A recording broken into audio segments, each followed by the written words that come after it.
इस कार्यक्रम के पुण्यार्चक हैं श्री महावीर कुमार रावका जी, श्रीमती उमा रावका जी, पुत्र जिनेश रावका, पुत्री नितिका रावका, पुत्री दामाद मोनिका जैन, प्रफुल्ल जैन, सिद्धार्थनगर, जयपुर, राजस्थान।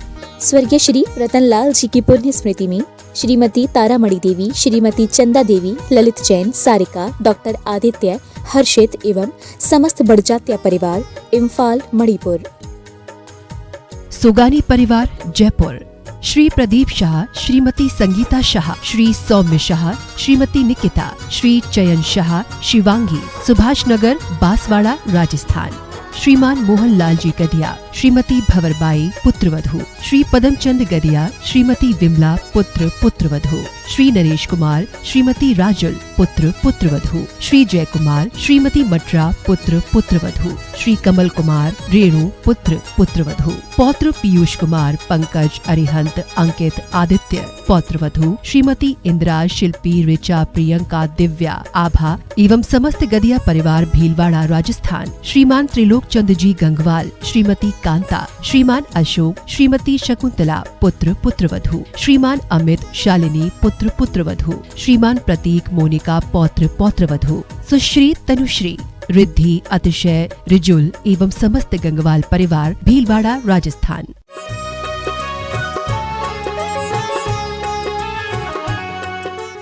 जय श्री ओम नमः सिद्धेभ्यः। सर्वमंगल मांगल्यम सर्वकल्याणकारकम प्रधानम सर्वधर्माणां जैनम जयतु शासनम, जैनम जयतु शासनम, जैनम जयतु शासनम। पंच परमेष्टि भगवान की, आचार्य श्री गुरुवर कुंद कुंद महाराज की, आचार्य श्री गुरुवर विद्या सागर महाराज की।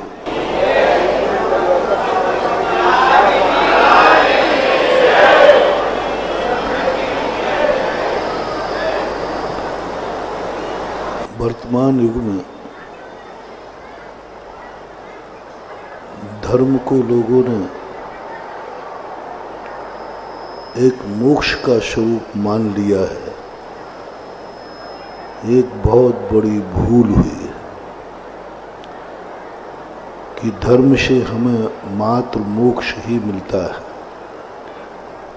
लोग डरने लगे कि भाई हमें मोक्ष, धर्म करूंगा तो मोक्ष जाना पड़ेगा। लोग डरने लगे कि धर्म करूंगा तो मुनि बनना पड़ेगा। लोग व्रत लेने में डरने लगे कि मैं व्रती बनूंगा तो हमारा संसार सब छूट जाएगा। यदि मैंने नियम ले लिया कि इसका अर्थ है कि हमें संसार से संन्यास लेना पड़ेगा, यह एक पहलू मात्र का प्रदर्शन लोगों ने धर्म को बहुत दूर कर दिया जिंदगी से, बहुत दूर कर दिया जिंदगी से। क्योंकि 99% लोग वो हैं जो मोक्ष नहीं जाना चाहते हैं, संसार में जीना चाहते हैं। 99.99 लोग मुनि नहीं बनना चाहते हैं, गृहस्थ बनना चाहते हैं। मैं इसी सभा से पूछता हूं कि तुम अपनी जिंदगी में अच्छे गृहस्थ बनने का भाव सजोए हो या मुनि बनने का? झूठ मत बोलना, झूठ ना। आप देखो, ये भावना का नहीं, पर आज जो भावना भाएगा उसे आज मुनि दीक्षा लेने की बात सोचना पड़ेगा। पर मुनि दीक्षा मानी जाएगी कि तुमने मुनि दीक्षा का श्रीफल चढ़ा दिया, अब तुम्हें कहाँ जाना है, दीक्षा लेनी पड़ेगी, घर लौट के नहीं जाओगे। भावना क्या चाहते हैं? मैं विद्वानों से पूछना चाहता हूँ, डॉक्टर शीतल प्रसाद जी, डॉक्टर जय कुमार जी और स्नातक लोग बैठे, आप अपने बच्चों को क्या बनाना चाहेंगे, बाल ब्रह्मचारी या सदग्रस्त? झूठ मत बोलना, सीधी सीधी बोल दे। हाँ बात वो तो यहाँ बेईमानी से कोई बोल ही नहीं सकता, क्योंकि फिर हमारे पास चिट्ठा रखा है। आपकी भी भावना है, विद्वानों की भावना है। हर माता पिता से पूछना चाहता हूँ, पांड्या जी से भी पूछना चाहता हूँ सर, कि तुम्हारे दोनों बेटे हैं, उनको शुरू में तुमने मुनि बनाने का भाव किया था कि अच्छा श्रावक? अच्छा सर, 99.99 हर माता पिता अपने बेटे को क्या बनाना चाहता है? सदग्रस्त, विवाह करना चाहता है। कोई व्यक्ति अपने बेटे से ये नहीं कहता बेटा जाओ तुम मुनि बनो, इस विवाह के चक्कर में मत पड़ो। लेकिन सारा संसार स्वयं की गृहस्थी बसाई है और बेटों की भी गृहस्थी बसाने का भाव करता है। शादी का प्रस्ताव होता है तब तुम्हारे चेहरा खिल जाते हैं, और कोई बेटा मुनि बनने का भाव करता है तो तुम्हारी आंखें रो पड़ती है। कुछ गलत तो नहीं बोल दिया? आज किसी का बेटा मुनि बनने का भाव करे तो आंख में आंसू टपक जाएगा, रो पड़ो। कितने % लोग जो हैं जिनकी आंख में आंसू नहीं आएगा? बहुत से 0.1% कोई हो जाए। अरे तीर्थंकर की मां तक आंसू नहीं रोक पाई तो तुम तो बहुत छोटे लोग हो। तीर्थंकर की मां, जब शादी का प्रस्ताव हुआ ऋषभ देव का, जब शादी के प्रस्ताव की बात आई नेमिनाथ की, जब शादी के प्रस्ताव की बात आई, सारे घर में खुशियां मनाई गई, बाजे बजाए गए, हर चेहरा खिला हुआ था। हमारे बेटे की शादी है, मेरे ऋषभ की शादी है, मेरे अजित की शादी है, सब खुल रहे। और जिस दिन उन्होंने वैराग की बात कही, हर घर की आंख में आंसू था। पूज्यवत जिनसेन स्वामी ने जो मरो देवी का रुदन प्रस्तुत किया है, त्रिशला मां का जो रुदन प्रस्तुत किया है महावीर पुराण में, समझ में नहीं आता ये दुनिया क्या चाहती है। कोई साधारण मुनिराज के संबंध में तो बात अलग है, भाई इसलिए मारो पड़ती है, क्या पता तू मुनिव्रत पाल पाएगा या नहीं पाल पाएगा, कहीं भ्रष्ट हो गया, कहीं ये हो गया, तो मान लीजिए आंसू आ जाते। लेकिन तीर्थंकर का तो मालूम है कि ये तो वर्धमान चारित्री हैं, मोक्ष मार्गी हैं, 2 कल्याणक मनाए जा चुके हैं, उसके बावजूद भी घर की हर आंख में आंसू है। माता मरु देवी रो रही, पत्नी नंदा सुनंदा रो रही, भरत बाहुबली रो रहे, हर व्यक्ति रो रहा है। आखिर ये संसार चाहता क्या है? आंसू क्या बता रहे हैं? तीर्थंकर के परिवार के आंसू क्या बता रहे हैं? पूछा गया क्या बेटा गलत कर रहा है? नहीं, गलत तो देखना, ये तो कह दिया गलत तो नहीं कर रहा है, अच्छा ही कर रहा है।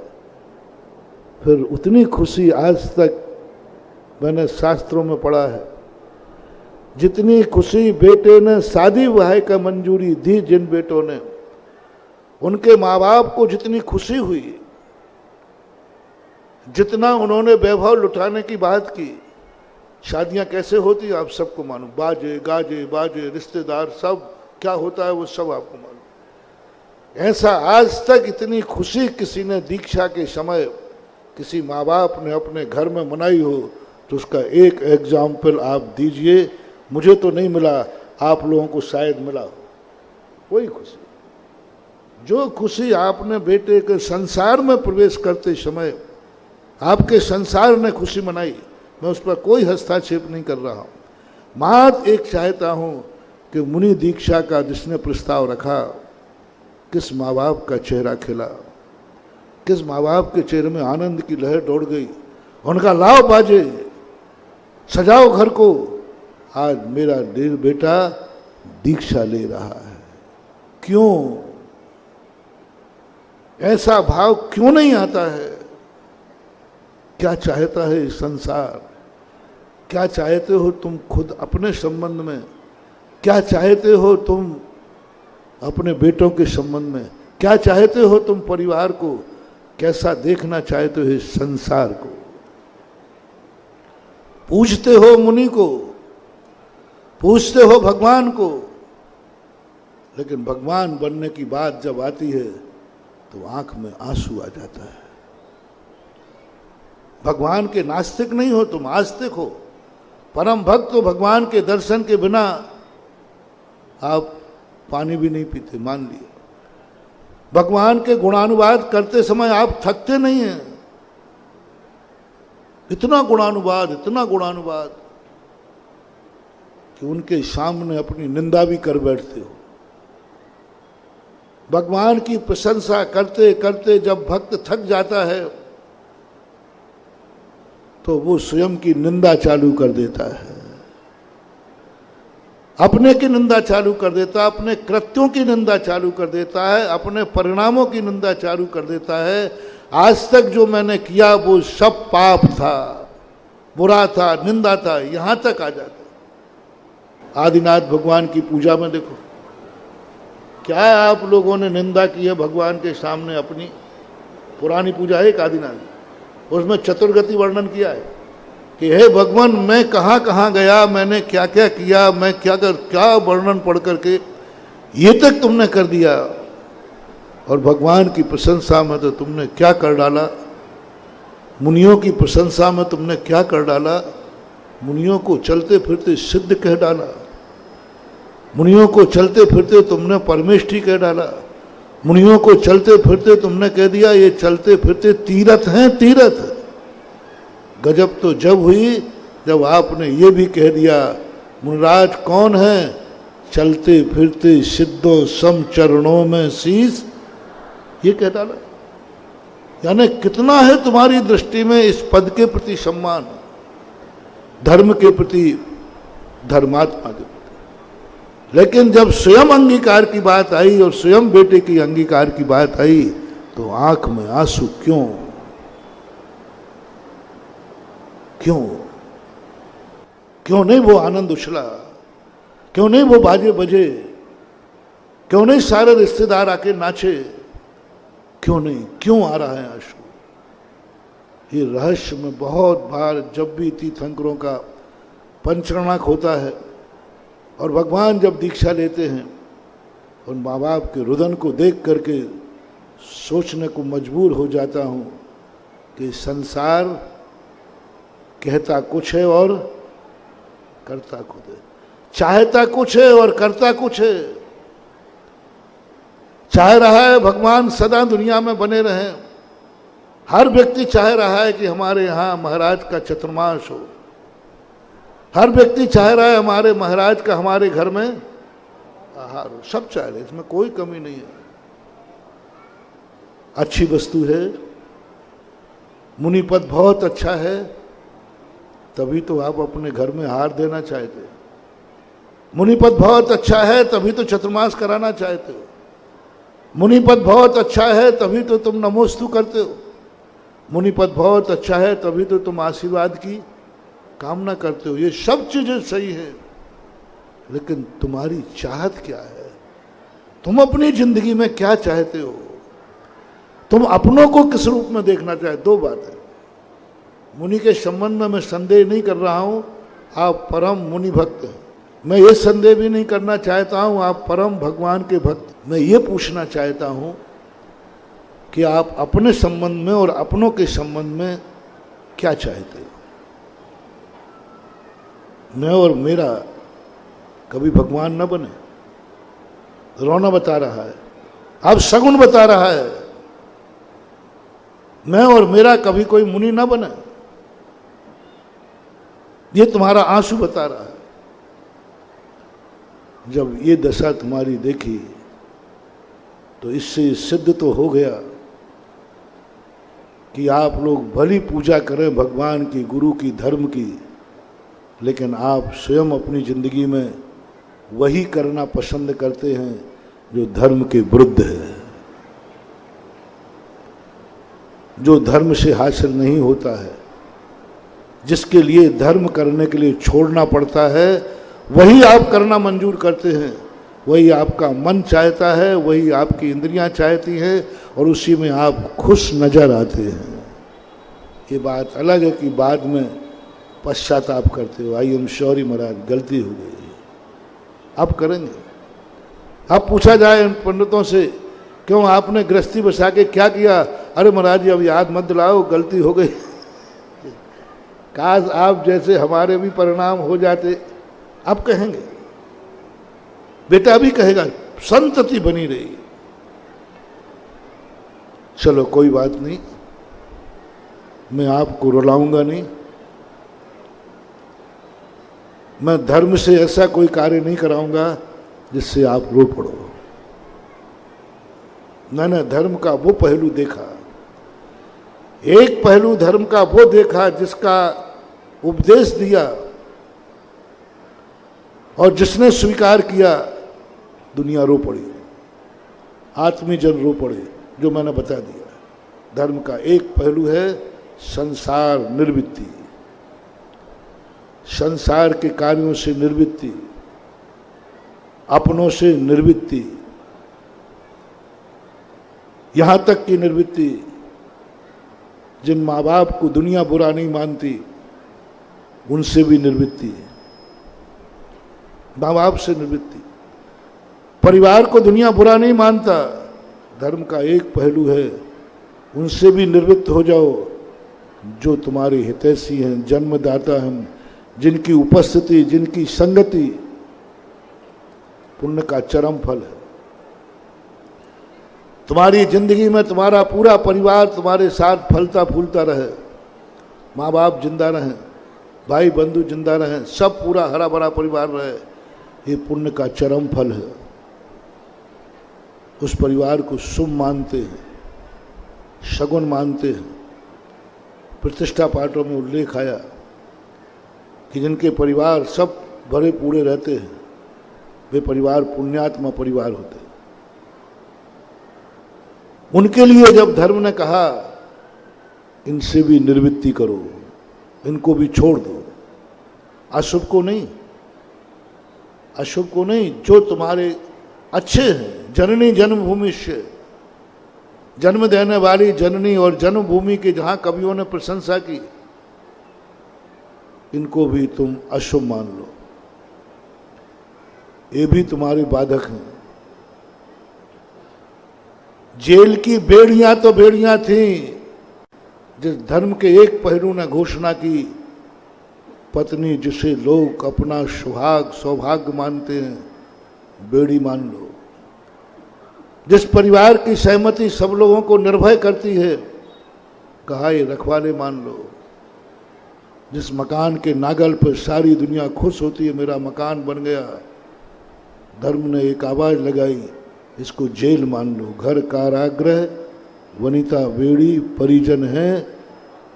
ये जब घोषणा की धर्म ने, जैन धर्म की बड़ी विचित्रता, जो दुनिया में सब, इसलिए रामधारी सिंह दिनकर ने संस्कृति के 4 अध्यायों में लिखा, जैन दर्शन अवसादवादी है, इसे कभी संसार में सुख नजर आता नहीं। संसार की हर चीज बुरी है, यहां तक कि माँ बाप बुरे हैं, उनको छोड़ दो। यहां तक कि परिवार बुरा है, उनको छुड़वा दिया। धन दौलत बुरी है, उनको कुछ भी नहीं, पंचेंद्रियों के रस छुड़वा दिए। सब पंचेंद्रियों के जो आनंद के विषय थे संसार के, बोले इन सबको विष मिश्रित पकवान मानो। ये टाइटल पढ़ के रामधारी सिंह दिनकर हिल गए और उन्होंने लिख डाला कि जैन दर्शन अवसादवादी है। उसको यहाँ संसार में कोई रस ही नहीं आता, रस नहीं आता एक बात, और इनको बेरस कहना एक बात। रस नहीं आ रहा है यहाँ तक तो फिर भी व्यक्ति सहन कर ले, लेकिन ये कह देना रस नहीं आ रहा तो ये मान लिया जाए कि भाई इसको बुखार है, ये बीमार है, इसकी जिह्वा ठीक नहीं है, रस तो उसमें है। लेकिन जब ये घोषणा की जैन दर्शन ने कि ये सब बेरस है, और बेरस ही नहीं, ये विस्मृत पकवान जिनको सुनकर के भूख बढ़ती है और उन्होंने कह दिया ये विष मिश्रित पकवान हैं पंचेंद्रियों के विषय, तब सारा विश्व हिल गया। क्योंकि दुनिया में एक भी दर्शन नहीं है जिस दर्शन में संसार सुख के लिए कहीं ना कहीं स्थान दिया है। आराध्यों ने लिया है, आराधकों ने भी लिया है। आराध्य भी उसी में जिंदगी भर पंचेंद्रियों के विषयों में, संसार के विषयों में, संसार के बीच में जीते जीत जिंदगी का अवसान किया। आराध्यों ने भी, और आराधक तो करते ही हैं। आराध्यों ने भी निर्वृत्ति मार्ग नहीं अपनाया। आराध्य भी पूरी जिंदगी भर उन्हीं संसार की अवस्था में रहते रहते अपना समय पूरा किया, अवसान को प्राप्त हो गए। लेकिन जैन दर्शन के आराध्य ने संसार में अवसान नहीं किया, संसार से निवृत्त होकर अवसान किया। समस्त इंद्रियों के विषयों को हे मान करके छोड़ा, हे मान के छोड़ा, निंदा करके छोड़ा। ऐसी बुरी निंदा की जिस धन दौलत के लिए दुनिया मरती है उसके लिए कितना तुच्छ। काक बीट सम गिनत हैं सम्यक दृष्टि लोग। कौन सा बीट आया? गाय का गोबर ही कह देते, कम से कम लीपने के काम तो। अरे मनुष्य का भिष्टा कह देते, सूकर के काम तो आता। कबूतर का बीट कहते नहीं, वो किसी काम में आता है। संसार के जितने भी जीव हैं सबके मल में कोई ना कोई गुण होता है। चमगादड़ के मल में गुण होता है, कबूतर के मल में गुण होता है, कोई ना कोई गुण होता है। मात्र एक जानवर ऐसा है, पक्षी, कौवे के गुण बीट में कोई गुण नहीं होता, किसी काम में नहीं आता, किसी काम में नहीं आता। धूप मार दी थी, कहा बीट सम गिनत है सम्यक दृष्टि लोग। घास की उपमा नहीं दी, भूसे की उपमा नहीं दी। कोटि 18 घोड़े छोड़े 84 लख हाथी इत्यादि जग संपत्ति छोड़ी। आगे का पॉइंट महत्वपूर्ण है। जीर्ण तृण सम त्यागी, यानी तिनका की उपमा नहीं दी, घास की उपमा नहीं दी, क्योंकि घास गाय के काम आती है। कौन सा घास बता दिया? जीर्ण, सड़ा हुआ जीर्ण।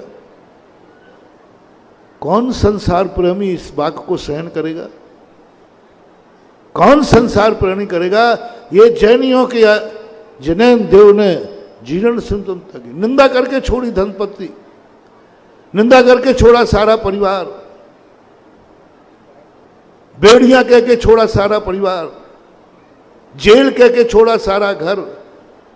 ये असहनीय था भारत के अनेक विचारकों के लिए। और जब उन्होंने इस बात को रखी, जैन धर्म के मूल हिरास होने का पंचम काल का कारण है संसार की निंदा। धर्म का यह पहलू जो मैं बात बताना चाहता हूं, धर्म के यह पहलू पर इतना जोर दिया गया, इतना जोर दिया गया, लोग भाग गए लोग। उन्होंने कहा कि नहीं, मुझे मोक्ष नहीं, पहले मुझे संसार चाहिए। जो चाहिए था उसका विरोध, जो जीना है उसका विरोध। कौन तुम्हारी दुकान पे आएगा? ग्राहक को जो माल चाहिए वो तुम्हारी दुकान पे है नहीं, और तुम वो माल रखे बैठे हो जो श्रावक को चाहिए नहीं। बोलो, साल भर दिवाली के बाद, दिवाली के दिन दिवाली मनाओगे कि दिवालिया होगा?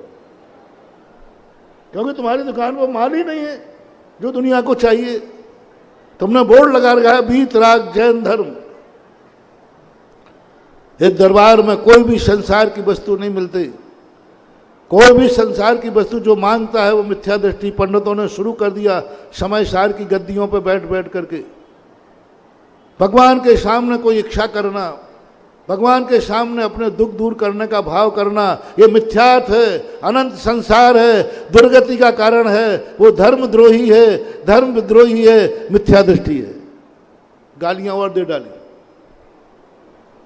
गालियां और दे डाली। क्यों हुआ भारत से, क्यों हुआ जैन धर्म का ह्रास? जैन धर्म इतना पवित्र पावन, इतना तर्कशील, इतना सब कुछ सबसे सही है। मैं सब लोगों से सुनता हूं, अन्य विचारकों से भी सुनता हूं, वो कहते जैन धर्म है तो श्रेष्ठ। चाहे तत्व के संबंध में देख लें, चाहे तर्क के संबंध में देख लें, चाहे आपके मुनिचर्या के संबंध में देख लें, चाहे आपकी श्रावकचर्या के संबंध में देख लें। श्रावकचर्या के संबंध में कितना बड़े चीज, हम बहुत छोटे से हैं, लेकिन आज तक किसी जाति के नाम से भोजन नहीं है। जैन भोजन प्लेन में भी मिलता है, विदेशों में मिलता है जैन भोजन। आज तक किसी जाति के नाम से भोजन नहीं मिला। ठाकुर भोजन, किसी धर्म के नाम से भोजन नहीं मिला, लेकिन जैन नाम से भोजन मिला। यानी सारी दुनिया ने तुम्हारे श्रावकों की भोजनचर्या को भी श्रेष्ठ माना और आदर्श माना। बोले जैनी ये चीजें नहीं खाएगा। इतना सब होने के बाद जैन धर्म क्यों कम होता गया? जैन धर्म को मानने वाले कम क्यों होते गए? क्यों मंदिरों में आने लोग कम हो गए? क्यों मंदिरों में लोग, जैनी खुद मंदिरों में नहीं आते हैं, जैनी खुद महाराज के माला नहीं फेरते हैं, जैनी खुद महाराज को हार नहीं देते हैं। परसेंटेज कितना है? जैनियों की बात कर रहा हूं। जैनियों में कितने परसेंट हैं जो मंदिर आते हैं? कितने परसेंट हैं जो अभिषेक करते हैं? कितने परसेंट है पूजा करते हैं? कितने परसेंट लोग हैं जो तुम्हारे मुनि महाराज को आहार देते हैं? थोड़ा परसेंटेज बढ़ गया पूज्य गुरुदेव के कारण। उसके पहले तो घर में जो दादी माँ होती थी, दादा होते थे, बस वो ही दे देते, बाकी सारा घर तो बाहर डंडा लेके बिल्ली भगाते रहते थे, कुत्ता नहीं आ जाए। हाँ, बस यही किया है, आप लोगों ने भी किया होगा। डंडा लेके बैठ जाए, यहाँ कोई कुत्ता बिल्ली नहीं आया, महाराज जी आ रहे हैं। दादा दादी बस वो आहार दे देते थे और कुछ नहीं। सब क्यों? जैनी की परसेंटेज क्यों है कम आहार देने वालों का? परसेंटेज कम क्यों है पूजा करने वालों का? परसेंटेज कम क्यों है अभिषेक करने वालों का? परसेंटेज कम क्यों है दान देने वालों का? क्यों? इस पर कभी विचार तुमने किया? नहीं किया। क्योंकि जैन धर्म का वो सर्वोत्कृष्ट अर्थ क्रिया का हमने इतना प्रचार कर डाला, इतना प्रचार कर डाला कि लोग भाग गए, लोग भाग गए। हमने उपवास का इतनी महिमा गा डाली, इतनी महिमा गा डाली, जो 1 घंटे भी भूखे नहीं रह सकते वे भाग गए। भागो रे महाराज, उपवास दे रहे हैं। उपवास की महिमा है, उपवास की महिमा। करो तन मिला तुम तब करो, करो कर्म का नाश। रवि सबसे भी अधिक है तुम में दृढ़ प्रकार। लोगों ने कहा यहाँ पेट में चूहा कूदा, चक्कर आ रहा है और तुम कह रहे हो उपवास करो। भाग गए लोग। कितने लोग उपवास कर पाएंगे? हमने एक पहलू धर्म का कहा। धर्म कहता है भोजन का भी त्याग करो, ये भी है एक पहलू है। लेकिन इस पहलू को हमने इतना प्रचार कर दिया, जो घंटे भर भूखे नहीं रह सकते थे वे भाग गए। वे 10 लाख क्षण पर्व में नहीं आते हैं, भागे वो। भागो, यहाँ भोजन त्याग करा दिया जाएगा। भागो, वो कहते हैं कि यहाँ तो कहा जा रहा है किसी एक भी, ध्यान रखना, कोई एक जीव यदि मर गया तो दुर्गति जाओगे। भागे लोग, हमसे तो रोज को जीव मरते हैं। भाग गए लोग। लोग कहते हैं यहाँ कुछ भी तुमने भाव मांग की मंदिर में तो ध्यान रखना मिथ्या दृष्टि का लगो। लोग भागे, बोले अपन को मंदिर ही नहीं जाना। जिस मंदिर में जानना पाप हो, मांगना पाप हो, जिस मंदिर में संसार की कोई वस्तु की इच्छा करना पाप हो, संसारी भी उन मंदिरों में क्यों जाएगा? सबसे बड़ा कारण इस पंचम काल में धर्म के ह्रास होने का कारण है वीतरागता। संसार का ह्रास होने का कारण है संसार निर्वृत्ति मार्ग। जब जब निर्वृत्ति मार्ग की व्यवस्था बनेगी एकांत से, तब तब धर्म का ह्रास होगा संसार से। जब जब कभी कमन, मैं अभी तुम्हें बाई रेफरेंस उदाहरण दे रहा हूं, जब जब व्यक्ति एक पहलू पर जोर देगा कि धर्म वह है जो हमें संसार से ऊपर उठाता है, धर्म वह है जो हमें संसार से निवृत्त करता है, धर्म वह है जो हमें सबसे दूर करता है, धर्म वह है जो हमें माँ बाप को भी त्याग कराता है। माँ बाप को भी छोड़ना पड़ेगा। कौन छोड़ेगा माँ बाप?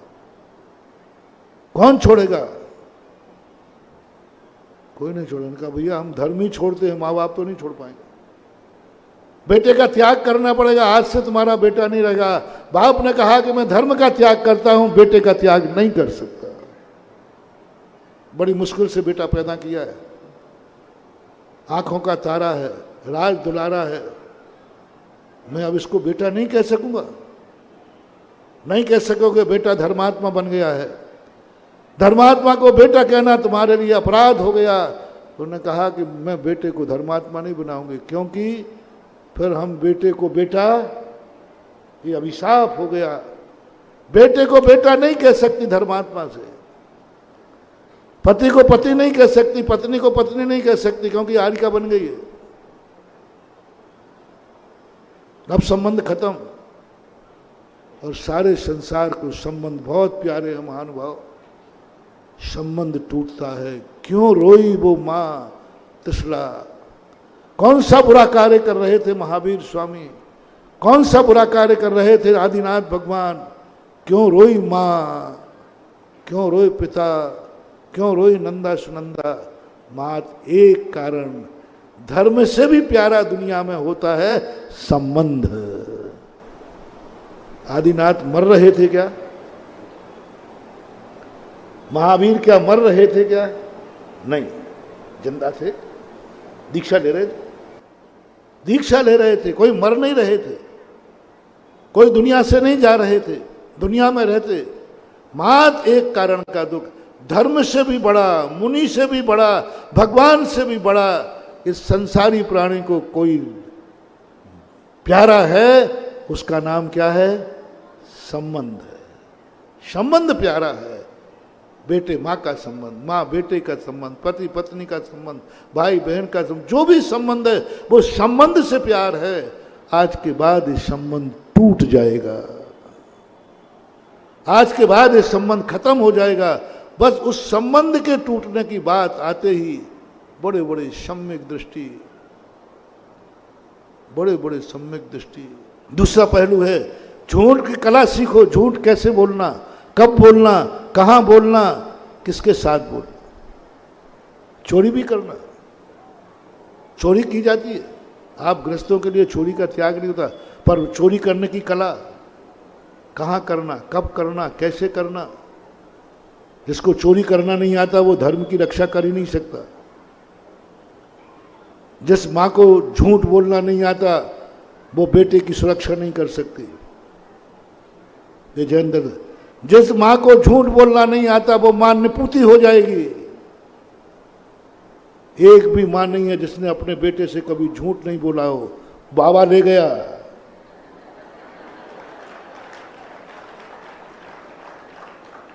बोलो ना जल्दी, हमें हेल्प करो थोड़ी। झूठ झूठ बोलना पाप है, घड़ी के नीचे सांप है। बोला, बताओ झूठ है कि नहीं है? ये कला जैन दर्शन ने सिखाई कि वो माँ बेटे के हित करने के लिए झूठ बोल रही है। बोलो झूठ, बस बुरा मत सोचना, किसी का बुरा करने के लिए झूठ मत बोलना। यदि उसकी रक्षा के लिए झूठ बोलना पड़े तो बोलो। सबसे बड़ा झूठ बोला सुदर्शन सेठ ने रानी के सामने कि मैं नपुंसक हूं। कौन सा प्रतिमाधारी था? समंत भद्र महाराज ने जय कुमार को वृत्ति में कहा है, अणुव्रत में, अब्रह्मचारू व्रत में अणुवृत्ति झूठ बोल रहा है। बोलो, सेठ सुदर्शन नपुंसक था क्या? ग्रस्त था, परिवार वाला था, बच्चे थे, लेकिन ये झूठ बोलना धर्म है कि अधर्म? ये किसने सिखाया? जैन धर्म ने सिखाया कि जहां धर्म और धर्मात्मा की रक्षा करना पड़े वहां सत्य नहीं, झूठ बोलना। सत्यमपि विपदे, सत्य बोलने पर विपदा आती है तो अधर्म है, और झूठ बोलने से विपदा टलती है तो धर्म है। कहां सिखाया कि तुम ब्रह्मचर्य व्रत लो? अब ब्रह्म करना सिखाया, अब ब्रह्म की कला सिखाई, नहीं कहा है। एक पहलू है कि ब्रह्मचर्य, वो एक पहलू है। दूसरा पहलू जब गृहस्थ को कहा नहीं डरो मत, तुम्हें ब्रह्मचर्य व्रत नहीं दे रहा हूं,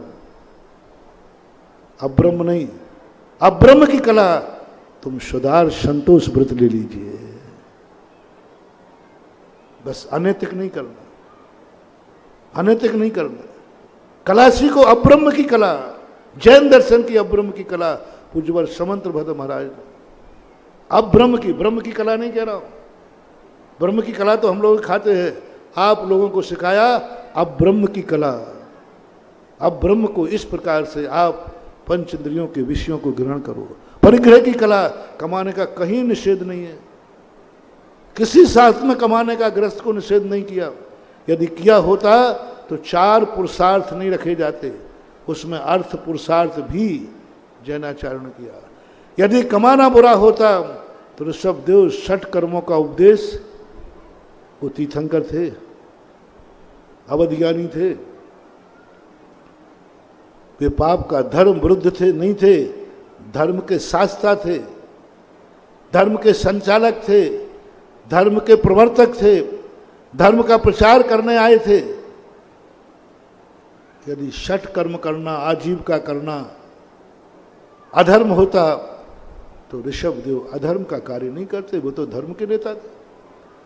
उन्होंने 6 कर्म सिखाए, बोले तुम गृहस्थ हो, तुम मत डरो कि हमारी रोजी रोटी छूट जाएगी, हमारा व्यापार छूट जाएगा, हम तुम्हारा त्याग नहीं कराएंगे, हम तुम्हें व्यापार करना सिखाएंगे, धन कमाना सिखाएंगे। बोलो गजब। एक और धर्म कहता है परिग्रह का त्याग करो, एक कहता है धन दौलत परिग्रह है, पाप है, धन दासी दास कुप भांड आदि आते ना, ये पाप है। और दूसरी ओर कह रहे हैं इधर आओ मैं धन कमाना सिखाऊं, धन कमाना सिखा रहे हैं, 6 कर्म सिखा रहे हैं। एक और कहते हैं कि ध्यान रखना खेती में हिंसा है, घास को भी मत चलना, और दूसरी ओर कह रहा है इधर आओ मैं तुम्हें हल चलाना सिखाऊं, हल चलाना सिखाऊं। कह रहे ऋषभदेव नहीं जानते थे कि हल चलने में कितनी हिंसा होती है?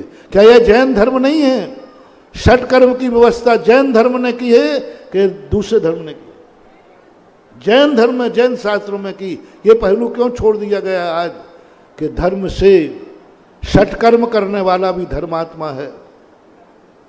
तलवार चलाना सिखा दिया क्या? ऋषभ नहीं जानते थे ऋषभदेव कि तलवार जब चलेगी तो कोई ना कोई मरेगा, तलवार जब चलेगी कोई ना कोई मरेगा। तो क्या ऋषभदेव ने तलवार का उपदेश क्यों दिया? क्यों तलवार चलाना सिखाया? और जानते थे ये तलवार चलाना धर्म के नेता ऋषभदेव ने सिखाया। इसका अर्थ है कि जैन दर्शन तलवार का त्याग नहीं कराता, जैन दर्शन तलवार चलाना सिखाता है।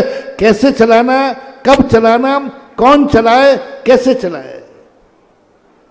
आज रामधारी से दिनकर होते तो मैं उनसे आई एम सॉरी प्लीज कहलवा देता कि जैन दर्शन अवसादवादी है कि जैन दर्शन बराबर विशाल, जैन दर्शन बराबर कुछ नहीं, बहुत बड़ी चीजें। 2 पहलू प्रस्तुत किए हैं, दूसरा पहलू हमने मंदिरों से हटा दिया। मैंने प्रैक्टिकल किया, समंत्र भद्र के इसी सोच पर मैंने कहा, उपदेश दे देकर के मैं थक गया। कोई अभिषेक करने का नियम नहीं लेता, यहां तक कि मैंने गोष्ठियों में पंडितों को नियम भी बनाया, फिर भी 1 आध 2 खिसक जाते थे। अब मैं चोरी से देख लेता था। मैं कहा पंडित जी आप, अरे महाराज जी थोड़ा सा आज हमारे पैर में दर्द हो रहा था, XYZ कोई, महाराज मैं थोड़ा लेट हो गया। मैंने कहा क्या बात है, अभिषेक जैसी, मैंने तुम लोग कह दे तो भगवान भगवान इतनी पवित्र बात, इतनी अच्छी बात, और थोड़े से बहाने में पंडित कह रहा है कि पैर में दर्द हो रहा था, थोड़े से बहाने में पानी की 4 बूंदे आ गई, महाराज आज नहीं आ पाया, बरसात चालू हो गई। छोटे छोटे बहानों में तुम छोड़ देते हो, भगवान है क्या ये? तब पता किया मैंने, पता चलाया कि नहीं, ये अभिषेक को तुमने मात्र मोक्ष का साधन मान लिया है। इस अभिषेक में संसार को संभालने की भी कला है, संसार के आंसू पोंछने की कला है। इस अभिषेक में संसार कैसे जिया जाता है, इस अभिषेक में कला है। तब मैंने इस चिंतन करके मैंने कहा अभिषेक इसलिए नहीं करना कि हमें मोक्ष जाना है, अभिषेक इसलिए करना है कि अभिषेक का लोटा पड़ने वाला बेटा, महाराज जी मैं मंदिर क्यों भेजूं?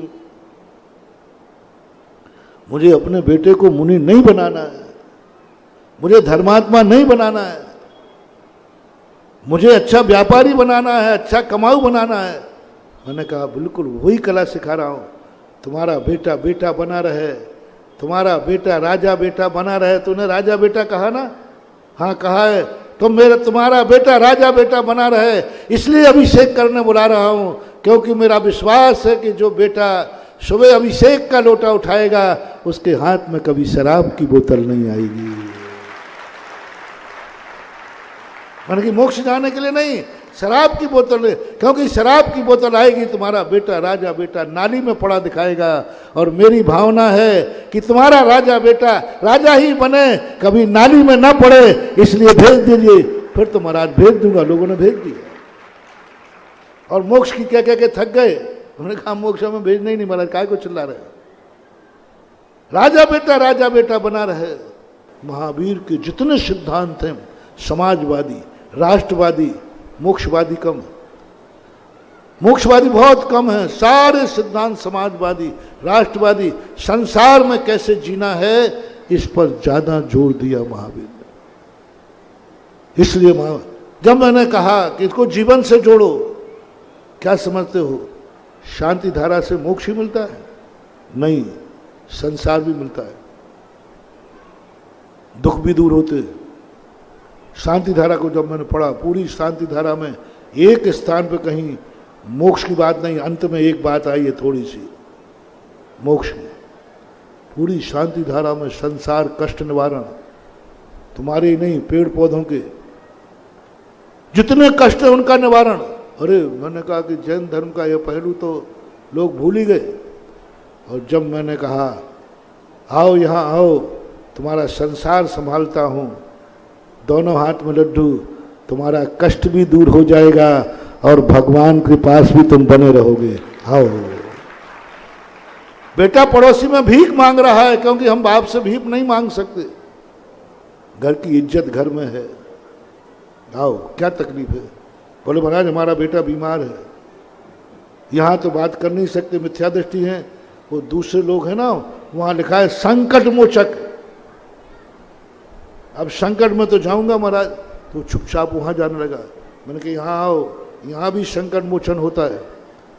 शांति धारा करो, ये तुम्हारे जीवन से जुड़ी है, तुम्हारे कष्टों को निवारण करेगी, तुम्हारे संसार को संभालेगी और तुम्हें भी संभल जाओगे। लाइन लग चुकी है, लाइन लग चुकी है, और इतनी लाइन लग चुकी कि एक पंडित को हमने धीरे से बीच में घुसाना चाहा, पंडित जी को घुसने का स्थान नहीं मिला। शीतल जी आज सुबह ये दिन आ गए धर्म के, देख लो। दूसरा पहलू प्रस्तुत करने पर हाथ लगाना पड़ा, क्योंकि पहले ही से लाइन लगे खड़े थे। जीवन से जुड़ गई शांति धारा, जीवन से जुड़ गई शांति धारा। और आज भारत का हर व्यक्ति, पहले घरों में कोई भी बात होती थी, ये हो गया कहीं झाड़ा लगाने चलो, कहीं फाड़ा लगाने चलो। आज भारत के हर जैनी के घर में कोई संकट आता है, चलो शांति धारा करने चलो।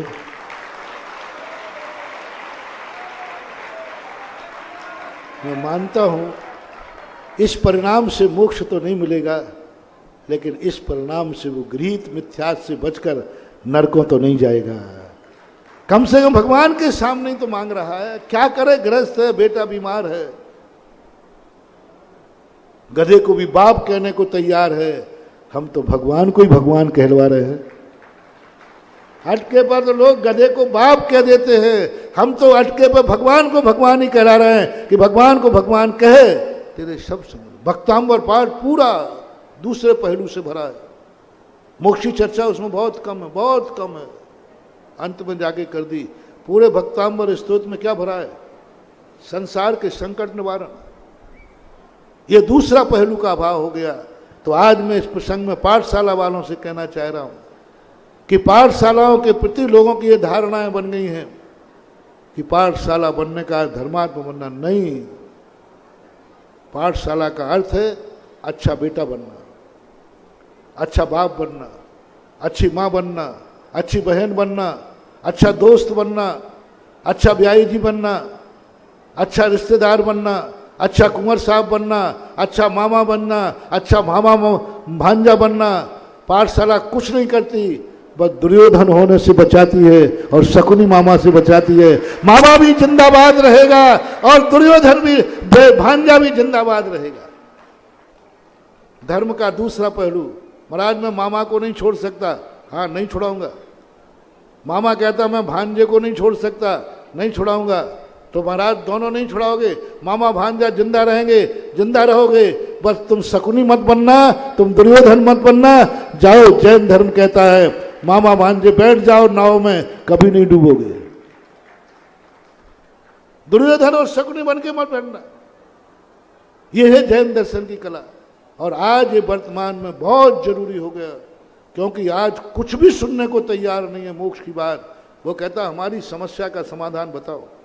क्या पाठशाला भेजने से हमारे बेटे की ये समस्या का समाधान होगा? क्या हमारा बेटा अच्छा कलेक्टर बन पाएगा?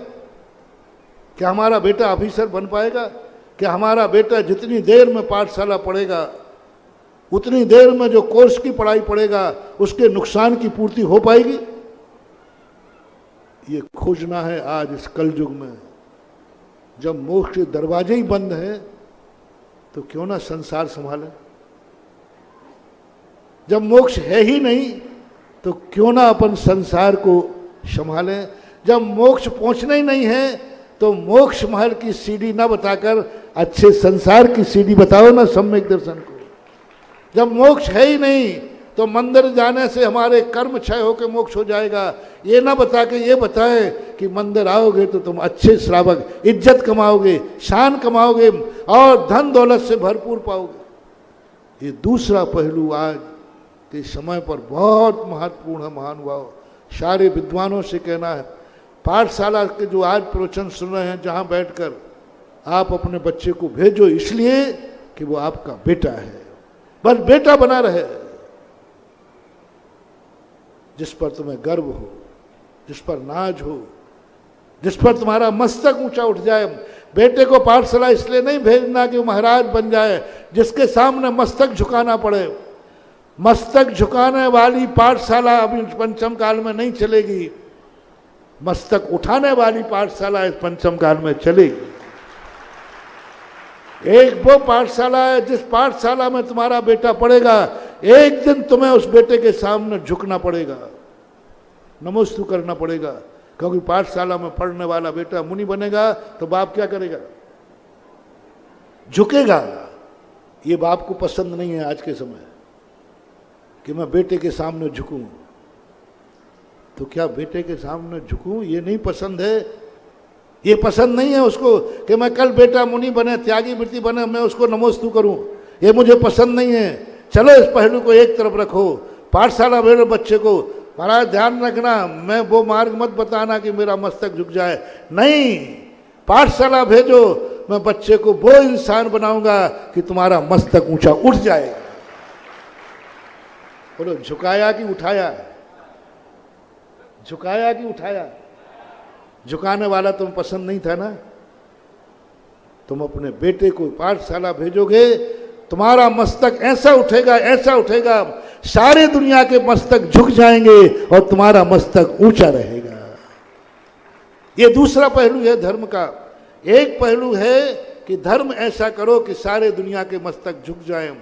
एक वो है कि धर्म ऐसा करो कि तुम्हारा और तुम्हारे परिवार का मस्तक ऊंचा उठ जाए, ऊंचा उठाने के लिए तुम्हारे बच्चे को भेजो जो कम से कम माँ बाप को पहचान जाए, माँ बाप को पहचान जाए, वो धन दौलत लेकर घर तक आ जाए, वो एक अच्छा कार्य करे। तो सांसारिक जो पहलू है, और ये ध्यान रखना महानुभाव, समंत भद्र महाराज जानते थे मंदिर कितना भी पवित्र हो, मंदिर में आने वाले रास्ते यदि गंदे हैं तो मंदिर भी पवित्र नहीं रह पाएगा। मैंने एक बार इस पर प्रवचन दिए थे, 5-6 दिन दिए थे। मंदिर बिल्कुल पवित्र है, लेकिन मंदिर में आने वाला रास्ता यदि गंदा है तो,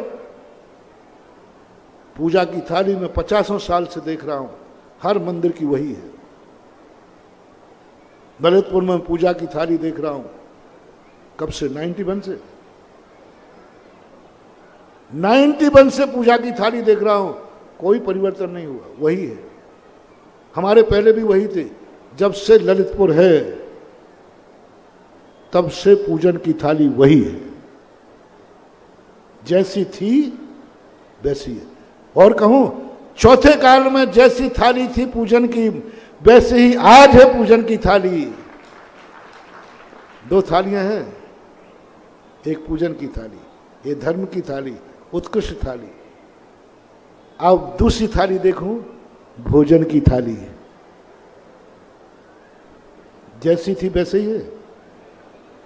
91 में जैसी पूजन की थाली थी वैसी ही है, नहीं है। पूजन की थाली मंदिर का रास्ता है, क्योंकि पुजारी आएगा भोजन करके ही तो आएगा, वो क्या पूजा करेगा। आज पूजन की थाली सुधारना है, वो तो सुधरी है, सुधर जाएगी। भोजन की थाली सुधारना, पूजन की थाली कोई बिगाड़ेगा कोर्ट केस हो जाएगा। और पूजन की थाली तक तो मैं भी खड़ा हो जाऊंगा, क्यों रे क्या कर रहा है, क्योंकि पूजन की थाली तक पहुंचने का मुझे अधिकार है, कभी भी पहुंच सकता हूं। माँ वहां नहीं घबराती जब तक बेटा अपने पास रहता है। माँ कब घबराती है कि अब बेटा मेरे से बाहर जा रहा है। मुझे पूजन की थाली का खतरा नहीं है, क्योंकि मैं वहां जाके देख सकता हूं। मुझे खतरा है, मैं कहाँ नहीं पहुंच पाता, भोजन की थाली पर नहीं पहुंच पाता हूं। वहां डर है, क्या वही भोजन की थाली है जो तुम्हारे दादाजी की थी, जो तुम्हारे पापा जी की थी, जो चौथे काल में थी, जो 91 में भी थी। बोलो वही है कि अंतर आया है? बहुत अंतर आ गया। इसलिए रास्तों को पूजन के थालियों के उपदेश की अपेक्षा आज भोजन की थाली का करो। उपवास की अपेक्षा अच्छा भोजन करना इन्हें सिखाओ। उपवास की कला सिखाने की आज जरूरत नहीं है। कैसे खाना है, क्या खाना है, किस ढंग से खाना है, भोजन करना सिखाओ, षटकर्म करना सिखाओ। षड आवश्यक भी आज नहीं पालने वाले लोग, षटकर्मों की व्यवस्था बनाना जरूरी है। आज लोग षड कर्मों में भ्रष्ट हो रहे हैं। षड आवश्यक, और षड आवश्यक भी बनाना है तो उनको षट कर्मों से जोड़ दो। महाराज मेरे पास खेत है, बगीचा है, मैं सुबह से उसकी रखवाली करने जाऊं या अभिषेक करने आऊं? अभिषेक करने आऊं तो खेत उजड़ जाएगा, खेत बचाऊं उजड़ेगा तो शांति। क्या करूं? नहीं, यहाँ आओ, शांति धारा करो। किस लिए? खेत की सुरक्षा के लिए। गुल्म पत्र पुष्प फल मार्यम छिंद छिंद बिंद बिंद। लोगों ने क्या कहा महाराज? हाँ, शांति धारा से तेरे खेत में जो उजाड़ होने वाला है वो बच जाएगा। तू देखता रह जाएगा तो भी इल्ली लग जाएगी, तू देखता रह जाएगा कीड़ा लग जाएगा, तू किनारे बैठा रहेगा तो कीड़ा लग जाएगा। आ मंदिर में आ, अभिषेक कर और भगवान से कह भगवान खेत में कीड़ा ना लगे तो काम हो जाएगा। सारे किसान लोटा लेके आ गए, मैं भगवान का अभिषेक करूंगा। जीवन से जुड़ गया पहलू। मांगनंदी महाराज लिख रहे हैं, सभी आचार्य लिख रहे हैं, निश्रेयस और अभ्युदय।